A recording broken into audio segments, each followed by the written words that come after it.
Christmas, everybody's favorite holiday.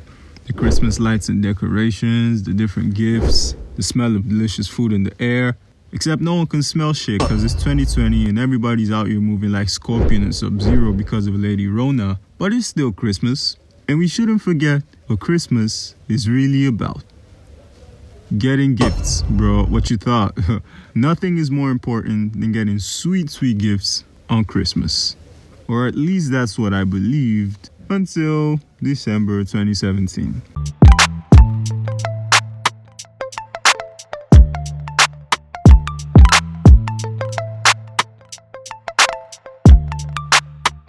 So one of my aunts, who also happened to be my cousin Damar's mom, she traveled a lot. LA, London, France, everywhere. She hardly ever came home to Nigeria, but every Christmas, she would always send a whole bunch of stuff to Damar and his little sisters, especially shoes. Damar absolutely loves shoes. You could give this man $10,000 in cash to spend on anything, and he could splurge it all at the Nike store. So this particular Christmas, she sent a whole lot of things, just like she normally did. But what Damar looked forward to the most was a pair of Nike shoes, the Air Jordan 1 Royal. A lot of things like flagship phones, video game consoles, and shoes, while not necessarily cheap, were always super expensive to get in Nigeria. The retailers who got their hands on them were always looking to make some form of abnormal profit. Chances are, if you got these shoes, you dropped a huge bag to be able to secure them, and if you're lucky, you don't get the fake ones. He wasn't risking all of that, so he'd asked his mom for the shoes for Christmas. And after weeks of anticipation, he got the shoes, but they weren't what he expected. You see, for a long time, Damar was really short. He was about 5'5" for a couple years, and everyone knew him as a pretty small guy. But when he turned 18 in 2015, puberty hit this nigga like an 18-wheeler. He grew to 6'7" in less than 2 years, but for all that increase in length, he still had awfully small feet. His mom hadn't seen him in almost 2 years at this point. All she'd seen were pictures. And pictures aren't exactly the best way to tell what size of shoes someone wears. So seeing her little boy become a giant, she concluded that his feet must have grown too. Boy, was she wrong. These J's were much bigger than his feet. He wore a size 39, but the shoes were a size 45. He was bummed about it, but he wasn't about to request an intercontinental refund, so he decided to give the shoes away. And unironically, I was a size 45, but so was Sly. Hence came the problem of who to give the shoes to, his favorite cousin or his best friend. And in order for him to be fair to both parties, he came up with an idea. After thinking long and hard about the case of who gets the shoes, I've come to a decision. For possession of the sneakers, there will be a scavenger hunt. The rules are simple. The game areas will be here in Nola's house and Lisa's house across the street. The box containing the shoes will be put in another box and locked with a key. Both the locked box and the key will then be hidden somewhere in either of the two houses, and you have to find them. Only one of the items will be hidden in a particular house, so if you find the key in one house, that means the box is in the other. You cannot move both the box and the key from where they are hidden until you find both. So if you find the key, you have to leave it where it is, and you can only come back for it after you find the box. Same goes for finding the box first. There will be written clues left around to help you. These clues can either lead you to the box or the key, or lead you to another clue.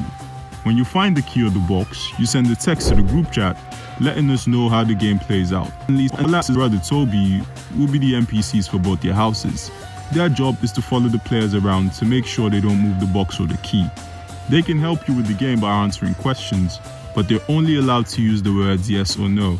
If you enter a house that another player has previously been in, the NPCs can only answer one yes or no question about the other player's game, so ask wisely. You can ask them any amount of questions about anything else, but you can't directly ask about the box, key, or any of the clues at all. Realistically, we can't use all of the rooms in the houses for the game, so any room that's not part of the game will have an X sign on the door letting you know that it's out of bounds. The first player to unlock the box and bring the shoes to Ty's house in the middle wins the game and the shoes. And I gotta hand it to him. The idea was ingenious. He didn't have to choose who got the shoes himself, and whoever it ended up with would have rightfully earned it. I knew that I had to be on my game if I was gonna beat Sly. So going into this, I had a game plan. I just had to be quick and move as fast as possible. The plan was to gather as many clues as I could before Sly had the chance to. I wasn't going to lose, and I wasn't going to let him beat me. And if all else fails, there's always sabotage. So we got set at the front of Tide's house, which was the starting point. The scavenger hunt will begin in 3, 2, 1. The whistle sounded and we went in different directions. I knew that the best chance I had was checking out my house first, because I had a good idea of all the best spots to hide something in. I went into the house and I saw my brother in the kitchen, so I'm thinking, okay, I should be able to ask him some questions that could help me out. So I asked him, "Hey Toby, did Damar come in here?" "Yes." "Did he stay in here for 5 minutes or more?" "Yes." I figured if he'd hid anything in the kitchen, then he'd have stayed there for a while to be able to do it. So I started looking around, and in the cabinet, I found my first clue: in the mood for an early morning drink. I started thinking about everything this clue could mean. Early morning drink definitely means coffee or tea, right? So I started checking the cabinets and drawers for any tea and coffee related clue, but I didn't find anything. So I started thinking again. Early morning drink definitely wasn't tea. So what else would I drink in the morning? Probably water, right? So I checked the fridge, the water dispenser, nothing. So now I don't know if I should keep following this clue or just go off and try to find something else because I wasn't making any progress. But the clue was still my best chance. Early morning drink. What liquids have anything to do with early in the morning? Water, tea, coffee, urine. What if by drink he didn't mean an actual drink? What if he was talking about urine? Toby, did Damar go into any toilets in the house this morning? Yes. Did he go into any toilets upstairs? No. There was only one toilet downstairs, the guest toilet. I rush in there and it's pretty small, so there's barely anywhere to hide anything.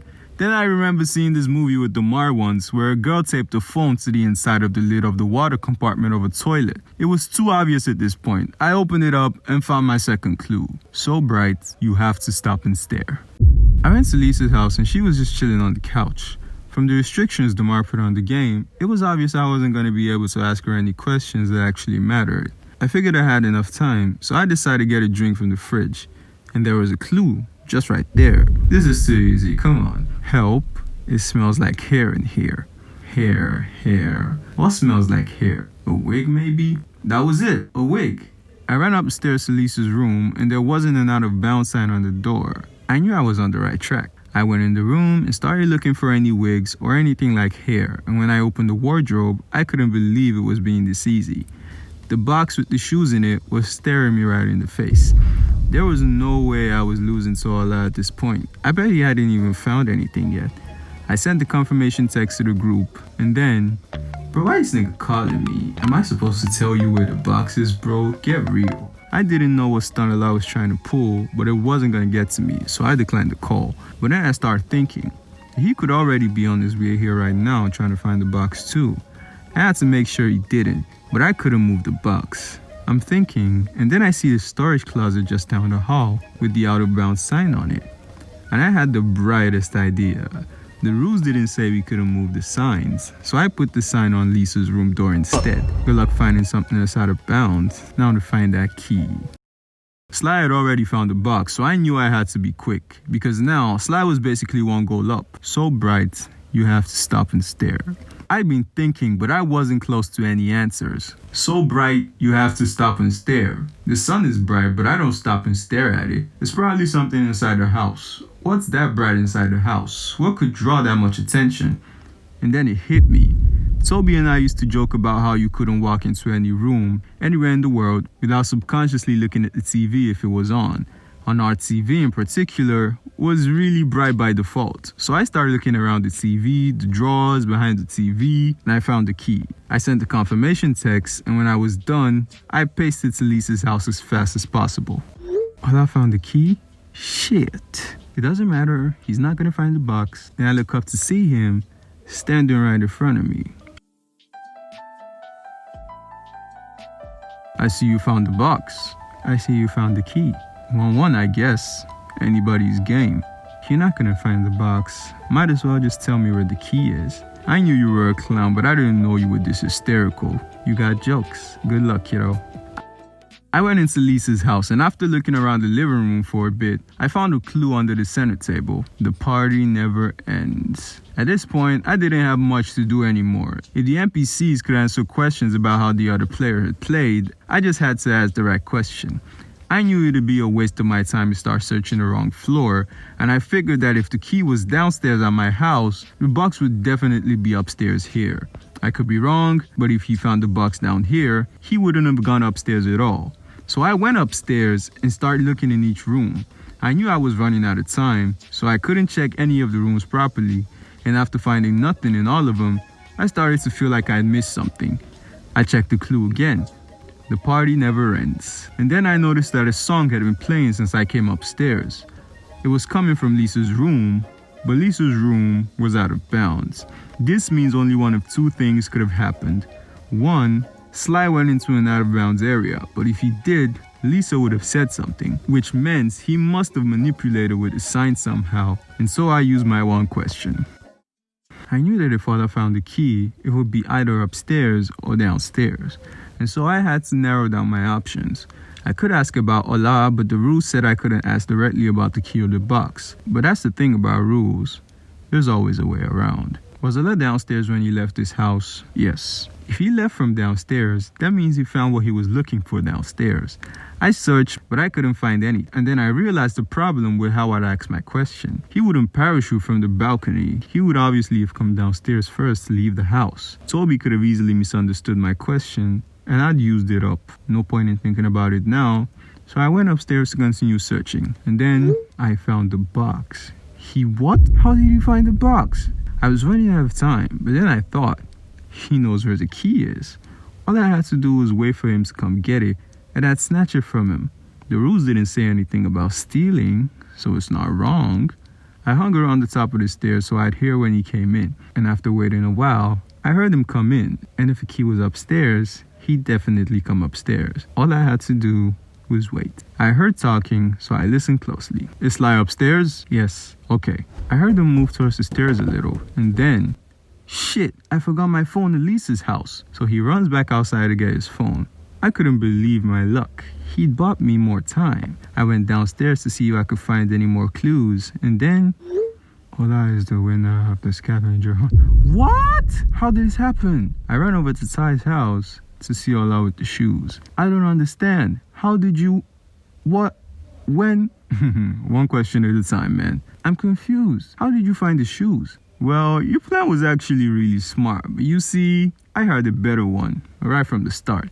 I set my trap, and when the time came, all I had to do was ask the right questions. He must have manipulated with a sign somehow, and so I used my one question. Did Sly's phone ring from inside of this room? Yes. That phone call wasn't to talk to you. It was to mark your location. That way, I was able to mark what room you found the box and sent the text from without breaking any of the rules. You're kidding me. Okay, you found the box, but when did you come back to take the key? I was waiting for you the whole time. I had a pretty good guess that you wouldn't find the key, and I was your best shot at getting it. I was counting on it, and I was counting on you hearing me. The key was behind the TV. I grabbed it as soon as I got in. I knew I wouldn't be able to beat you if it turned into a race for who got back to the box, so I needed to throw you off my trail. I asked Toby if you were upstairs and acted like I forgot my phone at Lisa's house, just so you would think you had time and you wouldn't chase after me.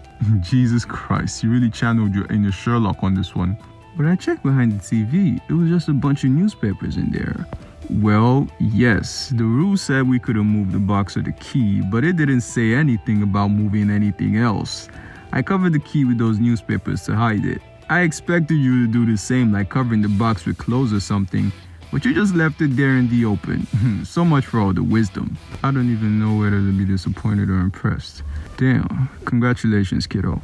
And now, I was just looking at him, and it was obvious he really wanted the shoes. I realized that the only reason I wanted them in the first place was because I felt entitled to them. I mean, they were my cousins. Sly was his best friend, and he shared his love for sneakers. I knew this, so even after winning, I felt weird inside. And so in the spirit of Christmas, I did what would make Santa Claus himself proud. I wore the shoes on Christmas. What? You thought I was just gonna give it to him?